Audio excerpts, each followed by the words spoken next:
Oh, nice shot.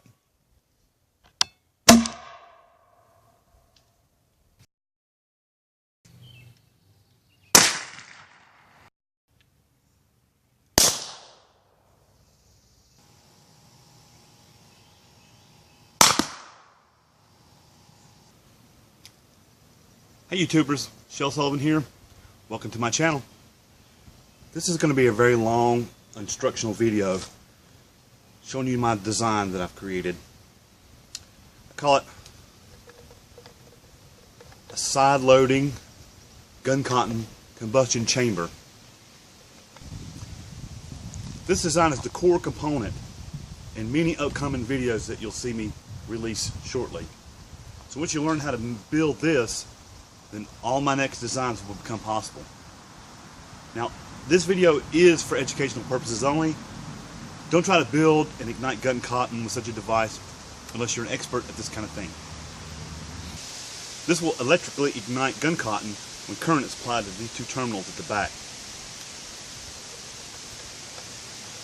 It side loads for easy convenience. Previous designs required me to muzzle load, actually pack the gun cotton in. This design is much more efficient.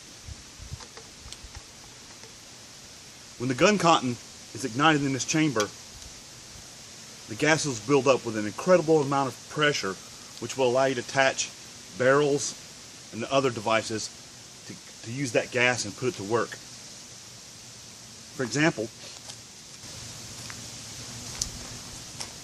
my cork pistol. We pop a cork in here, we load our gun cotton here, we turn our safety off, and kapow. This design has also become a mini rocket launcher. I'll show you how to build these rockets in a later video. This is my penultimate design based on the side-loading gun cotton combustion chamber. This is my shoulder-mounted rocket launcher. It shoots a larger version of the rocket you saw before. This is no joke. This has become more powerful than your average toy rocket launcher. So let me reiterate, these videos are for educational purposes only. Don't attempt this unless you're expert at this kind of thing. The rocket's loaded here.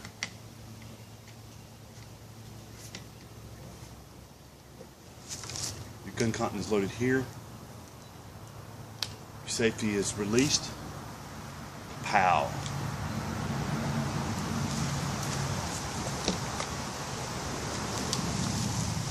Okay, so here's how this core component is designed.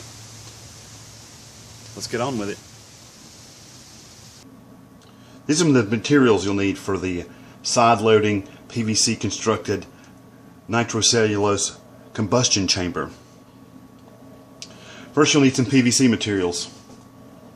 All these materials have to be Schedule 40 PVC, which is rated at 480 pounds per square inch. This is very important, so let me reiterate. Schedule 40, rated at 480 pounds per square inch. You'll need one length of 3/4 inch PVC piping. I think we buy this in 5-foot lengths. You'll need 2 screw-on end caps. These are actually 1-inch PVC screw-on end caps. You'll need the 3/4 inch to 1-inch adapter, which fits the 1-inch screw-on PVC caps. You'll need a PVC T-joint, also of course Schedule 40. You will need these tools,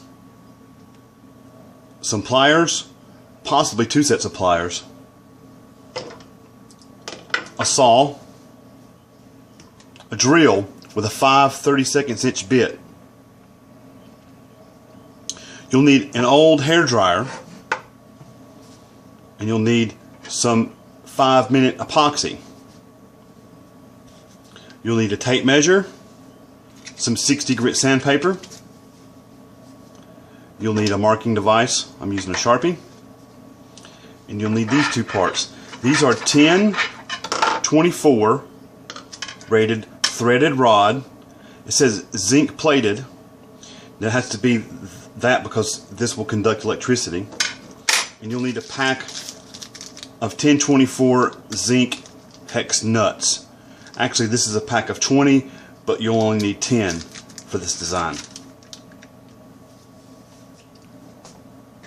Let's begin by marking off two 1.5-inch sections from our PVC pipe.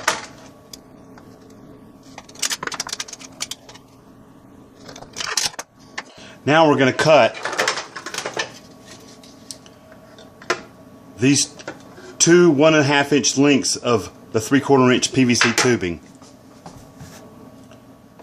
These two pieces of PVC tubing will act as connector pieces between the T and the end cap adapters. Our pieces of PVC will fit together like so to form an L shape. Let's do a dry fitting.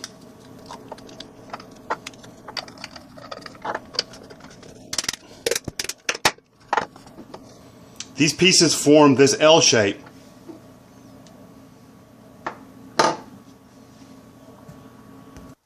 Next, we'll mark and cut our threaded rod into two 5 1/4-inch length pieces.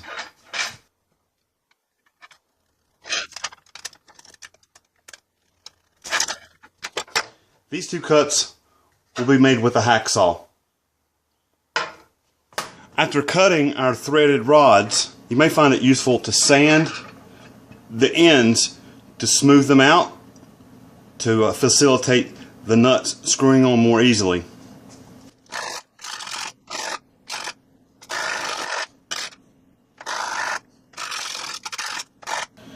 Our sanded cut ends now fit smoothly. Next, we will prepare one of our end caps by marking it in such a way that the threaded rod with its bolt on will fit nicely on the inside diameter of the end cap. There'll have to be room for the threaded rod and the bolt to fit nicely on the inside.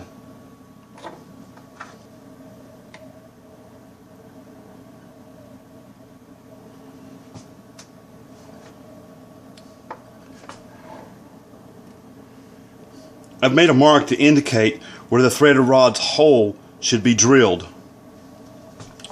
We'll now do the same thing on the opposite side of the end cap.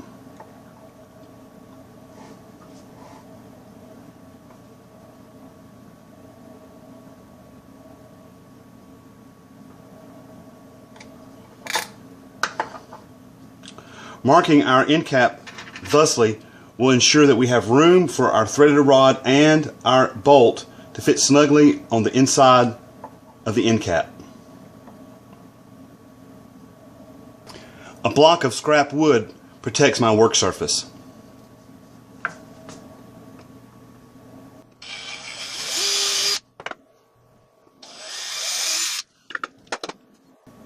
With our two 5/32" holes drilled into the end cap, we will now thread a bolt about 1 inch down the length of the threaded rod. We'll now screw the threaded rod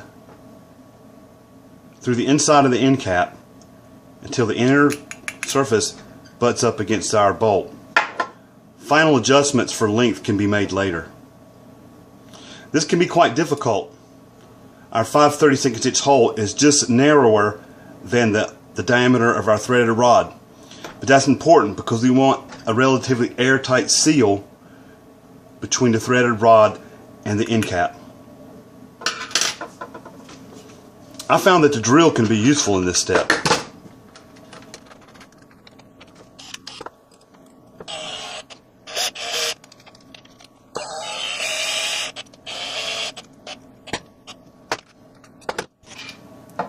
Let's repeat the process with our other piece of threaded rod.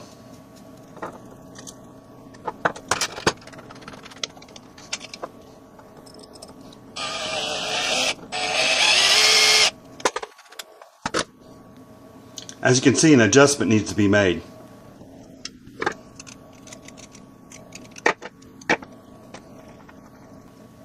I've backed the threaded rod out a bit, and now I'm hand tightening the nut. This will be called the igniter. And when the end cap is screwed down, a threaded rod should fit just past the middle of the down spot part of the T. Like so. The next step entails disassembly of the hairdryer. Each manufacturer of hairdryer can be different, so I won't go through this step. But suffice it to say, what we're after is the inner coil of the hairdryer. This wire is made of Nichrome, and it heats up when a current is applied to it. This will act as the ignition wire for the combustion chamber. Disassemble the hairdryer to remove the Nichrome wire. Cut and save the power cord. It'll be useful in later projects. Here's the hairdryer's heating element after it's been removed from the casing. We'll save the motor and fan. It might be useful for later projects. Here's the Nichrome wire. This is what we're after.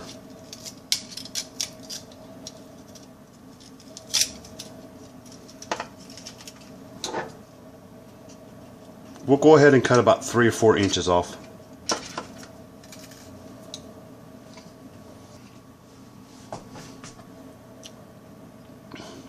Back to our igniter cap assembly.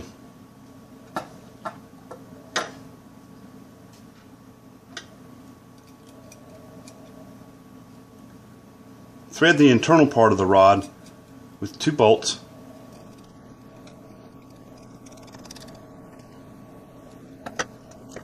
It might be useful to straighten out a bit of this Nichrome wire at the back.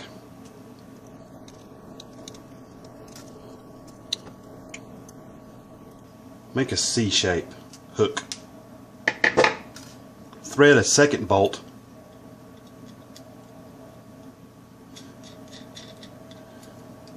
onto the threaded rod like so, and we'll hook this C-shape around the threaded rod in between the 2 bolts and tighten the nut.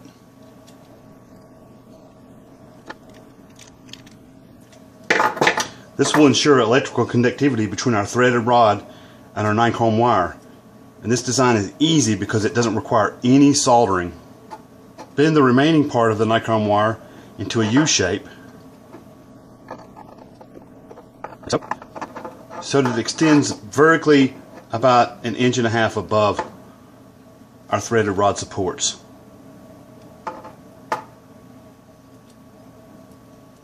Create another U shape on this side, and then we can snip the excess.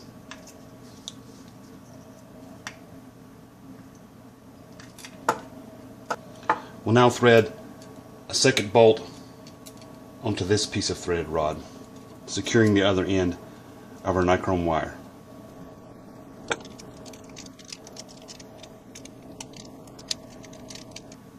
Making a tight connection.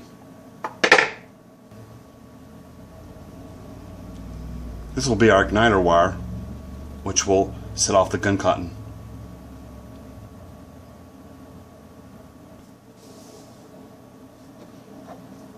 Let's try another dry fit. Notice I've left these 2 bolts free from the outside. This is in case we need to make any fine adjustments. You might need to bend the Nichrome wire down temporarily in order to get it to fit through the backside of our combustion chamber assembly.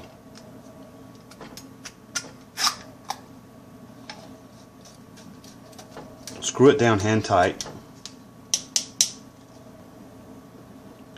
Notice the position of the Nichrome wire. It needs to be in the center of our downspout tube.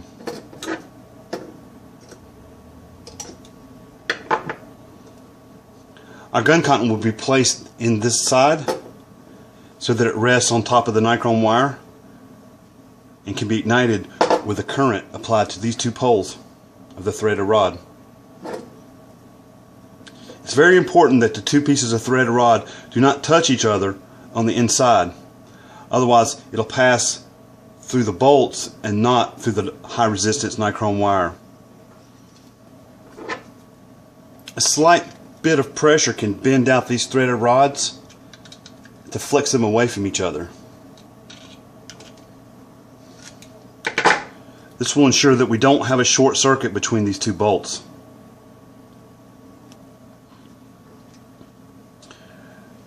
Notice our threaded rods need to fit horizontally down the length of the T, and that our nichrome wire is in the upright position facing the T part of the spout.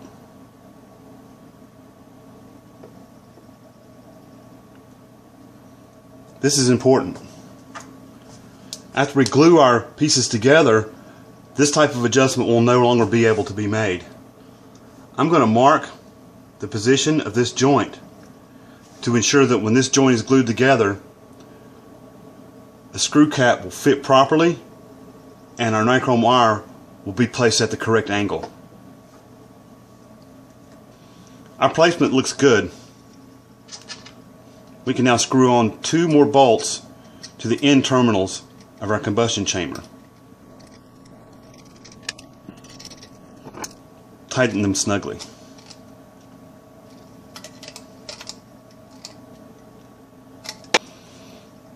Tightening our outside bolts to our threaded rods has twisted our internal part of the threaded rod.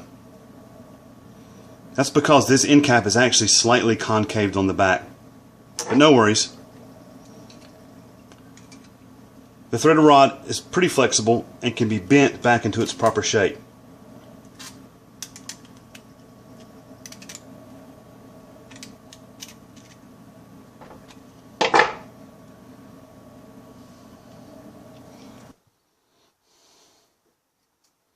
Our dry fitting looks great. Everything is correctly aligned and in the proper position. 2 more bolts are added to our terminals at the back. This will be for cinching down the wiring from our power source. Our power source will be explained in a later project. Though 9-volt batteries, or ideally 2 9-volt batteries, work great. 6-volt lantern batteries also work great if they're run in pairs.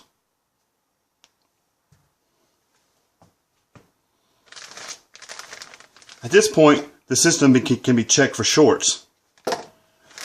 We'll do a real-life test with some actual gun cotton.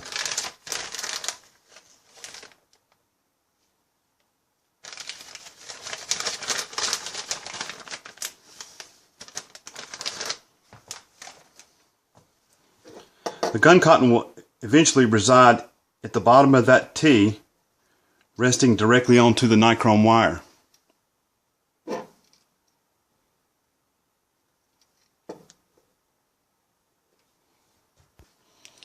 Now when current is applied to these 2 terminals, our nichrome wire will get red hot and ignite the gun cotton.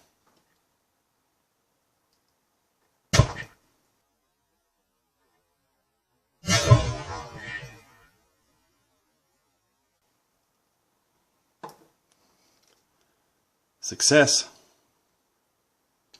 Wow, my dry fitting was so tight, it required channel locks for disassembling. That's a good sign, because what we're after is for extremely tight fit. Now we will prepare our fittings for gluing. Sandpaper will be used to rough up all the gluing surfaces. This will ensure that the glue has nice grooves that it can grab onto and create a very strong bond.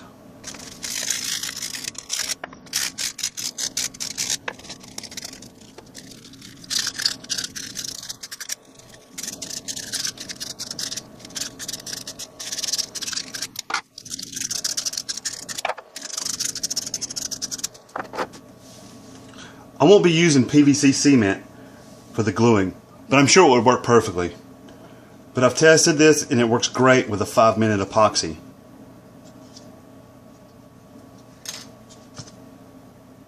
So we'll squeeze out a generous and equal parts of the 2-part epoxy and mix thoroughly.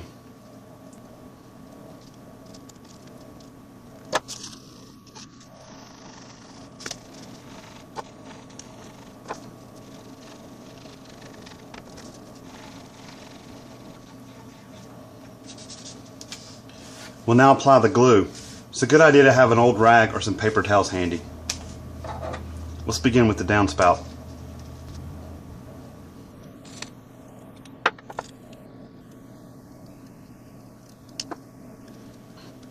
Be sure that the tubing is pressed firmly in place.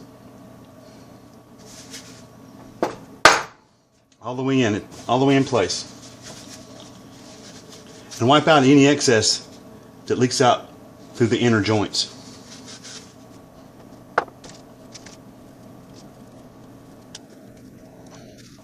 Wipe out the excess. Be sure you thoroughly coat all the pieces up into its inner rim. These are the 2 pieces that I marked. Be sure you keep that alignment as the pieces come together.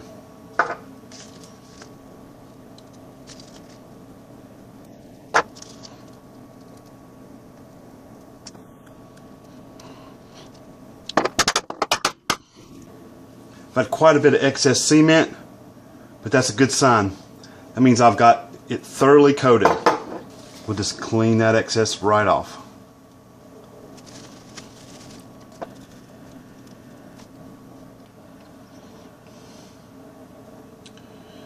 We'll let this piece cure thoroughly before proceeding. Thanks for visiting my channel. Thanks for watching my video to the end, if you did. If you're still watching, please click like if you liked it. If you think that a friend might like to see it, please share it. If you got comments, suggestions, questions, what should I try next, then they go below. I try to respond to all my questions. If you'd like to see how the side-loading gun cotton combustion chamber is used in future projects, then please subscribe, but only if you think I earned it.